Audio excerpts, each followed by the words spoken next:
everyone. We're here with Brook Henry of V2 today, famed Ducati Bevel engineer, and he's going to answer some viewer questions. So we're going to start with one here by Patrick from Newcastle upon Tyne in England. Now this question first came to me separately, but I thought let's get Brook to answer this because he obviously knows a lot more than I do. So Patrick says, I have a 1976 Ducati 900 SS that he's owned from new. Wow. It's got 9,000 miles on it, since being completely rebuilt, including the carburetors, by a highly regarded Ducati specialist here in England.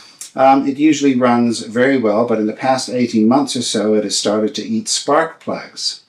I thought it might be ignition related, so swapped the early Lucas Rita for a new Zaxa ignition.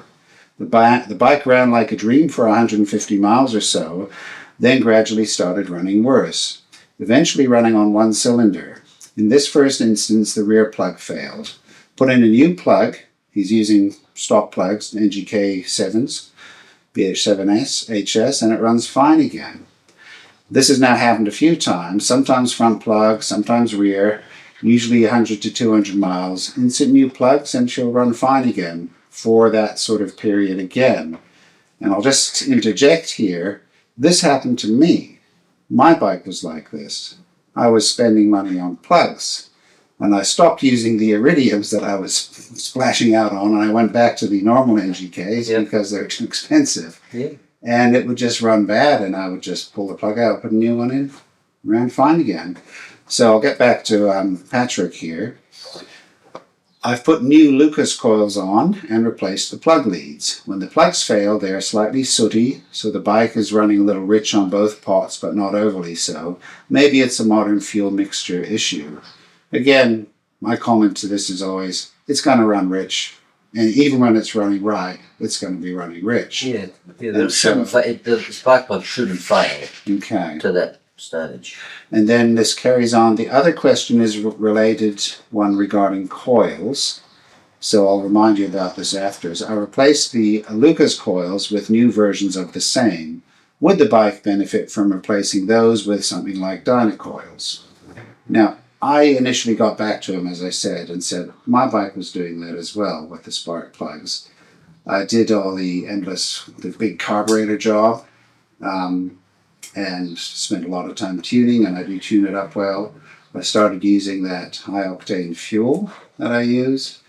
Generally, it doesn't happen. I would say now, typically it doesn't happen, but I always keep a pair of plugs in my rear there because of this exact same issue.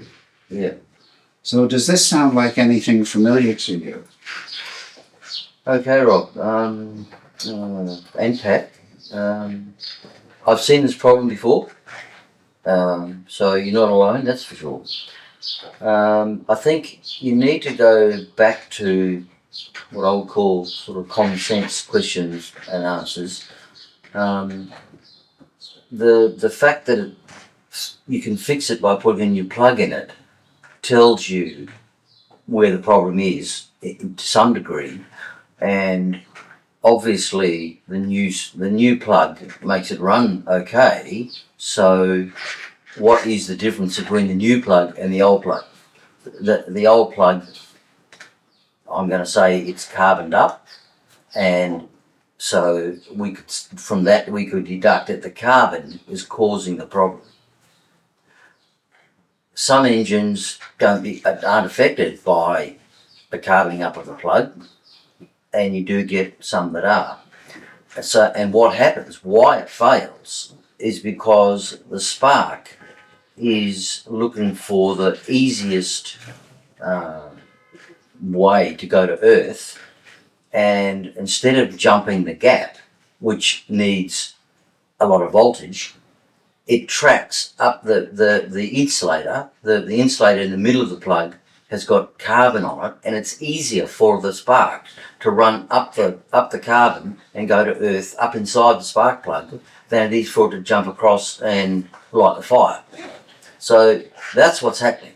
So we got to go, okay, well, it's the carbon building up on the plug that's doing it, and the spark is not jumping the gap. the thing that can also make the spark not jump the gap is low voltage. A spark plug voltage is, I mean, an engine will run at 6,000 volts, but a sports coil is like 46,000 volts.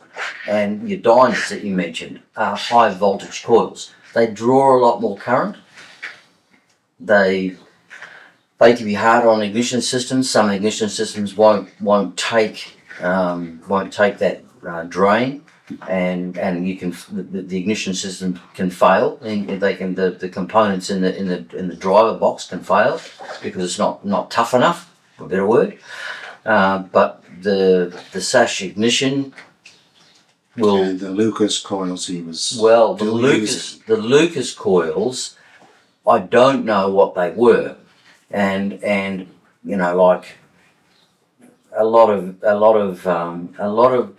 engines actually run a lower voltage coil. Like it might be a 12 volt system with an 8 volt coil, and that by doing that it draws less current, but it also builds the spark voltage. And motorcycles and Pat's and yours won't be doing that. And you won't be running. I wouldn't have thought you'd be able to get a hold of 8 volt coils, but it's more so in the car industry. But that is one way they fix it. But I think in the case of these bikes, I think it's fuel, more so than ignition. If you were to make the ignition more manly, more strong by increasing the spark voltage, whatever way you decide to do it, I think that would help the problem. It wouldn't be anywhere near as bad. It may not happen as fast, but either the type of fuel or whatever's in the carbon that's building up on the plug is causing it to short out. So I think you're better off experimenting with fuels than you are with. Well, you need to make sure that the spark system is as good as it can be. And look, Pat mentioned that he changed the coils, and I'm sure that a stronger spark voltage will help, and a dyno coil will do it. In an older terminology is a sports coil. People used to put sports coils on their cars and their bikes because they delivered more spark voltage. And these days 40, 50, 60,000 volts at the plug is not uncommon. 25, 30 years ago 10,000 was normal. So they've increased the voltage at the plug. And who knows, maybe that's something to do with the fuel manufacturer as well. But I'm sure that Pat's problem and your problem with your bike is fuel. And you need to, I can't, without being there, without looking at it, I can give you a list of things to check, of course, but, dare I say, you need to use a bit of common sense and say, well, why is the thing sorting up? And it's got to be mixture, and it won't be necessarily the case that you need to increase the octane and go to a higher octane. You might try 91 fuel, and I have had experience where the 91 fuel actually is better. So I don't have a magical answer for it. Do this and that'll fix it. Yeah. What I'm trying to do is analyze why it's happening and look at what exactly is causing it. And I'm sure in this case it's a combination of possibly low spark plug voltage and something to do with the mixture or the fuel that you're using or the jetting or something. Dropping in dynos, is that sufficient to change something? Yeah. Yes. Yeah, 100%. The value, the 5 ohms, I've seen people have different, I've got 5s, but I've seen different choices. Does it matter there? Yes, well, getting back to the toughness of the ignition itself, the ohm rating of the coil does affect the drain and the load on the box, and Sash say, Sash sell that coil for Their own yeah. coils. Actually. Well, no, they're Dynacoils. do They market Dynacoils. Oh, okay. So obviously they're okay. He wouldn't be selling Dynacoils if his box wasn't strong enough to do it. And the guy that makes Marco, the guy that makes the ignition, is very knowledgeable in this area.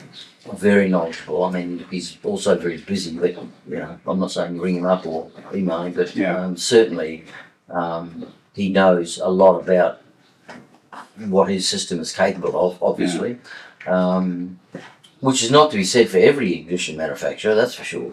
But he does quote a number for the recommended ohm coil in his instruction. Okay. And he states clearly that it must run a resistor in the system. In the spark plug system somewhere, either resistor plug caps. Those standard NGK plugs, the B7HS, I think they are resistor plugs. Well, if a plug has got a resistor in it, it will have an R in the number. An R. 100%. It might have been the cap that I got. The caps, unfortunately, the normal NGK resistor spark plug cap is not available anymore. They stopped making it several years ago, and we've been using old stock for the last few years, 2 years, and they are literally unavailable. You can't buy them. However, I have located Lucas ones that are distributed from Wassell in England, and they are perfectly fine, and they're very good caps, and that's what I'm supplying. Okay. In my kit, that the kits that we supply are more complete than Marco's kits, because they have brackets to suit the coil that I supply, and the coil I source from America. It's an Ultima coil, and it's what they call single fire. It's one coil pack. Well, there's one on this bike, isn't there? Yeah, this thing. Yeah. There's one on that bike. So it's one box. It's got 3 terminals. So you feed it power to the one terminal, and then it's got 2 signal trigger wires. So it's got 3. And then it's got 2 leads coming out of it. And those coils are rated at 44,000 volts at the coil. 44,000 volts at the plug. And I think they're a good coil. I'm able to get them okay regularly, and they fit on these bikes. They're a good size. They're not, 2 Lucas coils are quite a chunk to mount in there, whereas this isn't. And and of course the Dyna coils are quite small. Yes, they do like a mini coil. They're great coils. There's nothing wrong with them. Nothing wrong with Dyna coils. I mean, the 5s have been in mine all the way through. And if I think about that issue with the plugs that I had when they were very obviously sort of dying on me, it was definitely happening. I probably went through about 5 sets before perhaps I chatted to Andrew at TSS, and he made that point about the fuel, and I went and got that fuel that I mentioned. And then you mentioned the Silcoline, the octane booster, and since then I haven't really had it. There you go. And so perhaps in my case it could have been the fuel. Plus I switched back to the standard NGKs. I did that. I did try cleaning the iridium once, but as soon as I cleaned it, it didn't run at all, even though I just used a solvent. The iridium thing is interesting. I mean, I've had people that swear by them, and they don't have a problem, but I have personally had engines that they just eat iridium spark plugs for breakfast. And they, when it's going with an iridium plug, I certainly wouldn't say that they're better. But if it's going okay and it doesn't fail, well, then that's okay. But I'm not sure that, iridium plugs, why did they manufacture them? Why do they use them? Or because, motor cars these days, they don't change, the plugs to lose 60,000 kilometres. And I think that's because they don't burn away. The electrode doesn't burn away, and I think that's the iridium thing. Yes. Well, on a motorcycle like this, you're not going to want to do 60,000 k's That's the spark thing, plug. yeah. And I think that, and I don't have any proof or reason that I can give you, but I certainly have seen more negatives in Bevel drives with iridium plugs than I've seen positives. Well, a long way. Right, so if I sum that up, we've got the fuel.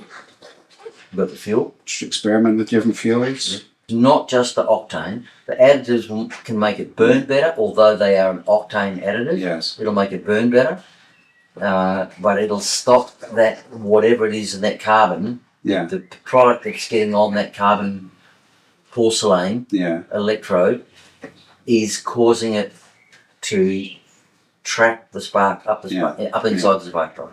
Okay.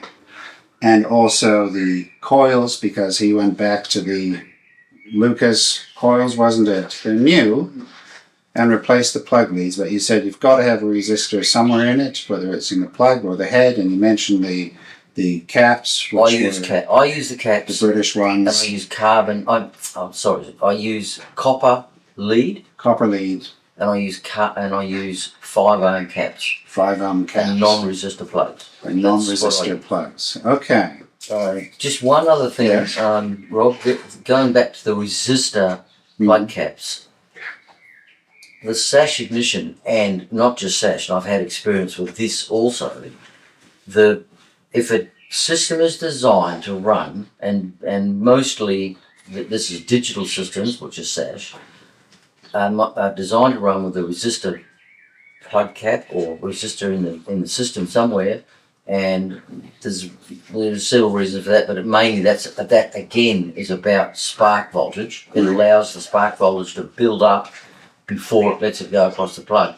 And if it's designed to run a resistor and you don't run a resistor, you will never make the thing work right. It will do exactly what Pat Spike's doing. And I've had exactly the same problem. Yeah. And a correct resistor plug, the correct plug cap with the correct resistor, good quality, not something that you don't. It's not a common run-of-the-mill cap. If he's in England, he'll be able to get the Wassell Lucas ones. Our agent there sells them as well. Doug from Medina. Doug from Medina sells them. And you'll be able to get them, no problem, easy. All right. There we go, Patrick. So hopefully that helps out. Again, let us know what happens. And if you want to hear any more answers from Brook about these questions, stick around and check my channel. There'll be a few more to follow. Okay, catch you in the next one. Bye-bye.